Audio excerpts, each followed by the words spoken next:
Benvenuti viaggiatori, io sono Fleur de Lis. La creazione natalizia di oggi sono delle palline ispirate alla natura. A fine video vi racconterò di come è nata l'ispirazione per questo incredibile progetto creativo. E adesso iniziamo il nostro viaggio.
eccoci giunti alla fine del nostro viaggio di oggi.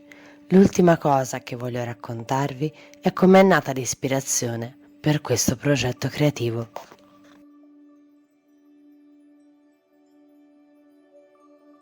L'ispirazione per le palline di oggi mi è stata donata direttamente dalla natura.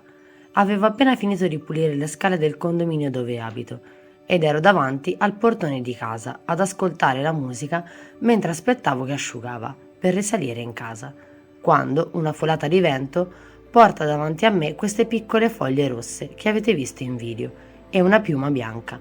E lì mi è venuta l'idea di creare queste due palline. Così ho raccolto tutte le piccole foglie rosse che ho trovato, con cui ho riempito la prima pallina, aggiungendoci poi degli stecchi di cannella e dell'anice stellato. Per la seconda mi sono ricordata di avere a casa questo barattolo pieno di piccole piume finte, di diversi colori. Quindi ho riunito le piume bianche, grigie e celesti per inserirle nella pallina, aggiungendoci una chiave colorata di bronzo e una bellissima decorazione in ottone che ho comprato alla fiera antiquaria di una tartaruga, un altro animale alla quale sono molto legata. Il risultato è venuto ancora più bello di come me lo ero immaginata. Le adoro veramente veramente tanto. Spero che questo viaggio nella creatività vi sia piaciuto. Vi aspetto nel prossimo video e se volete continuare a viaggiare insieme a me in questo fantastico mondo, non perdetevi gli altri video e iscrivetevi al canale se non lo avete ancora fatto. E se volete contattarmi per delle informazioni o chiacchierare con me, vi lascio tutti i link in descrizione. Ci vediamo nel prossimo viaggio.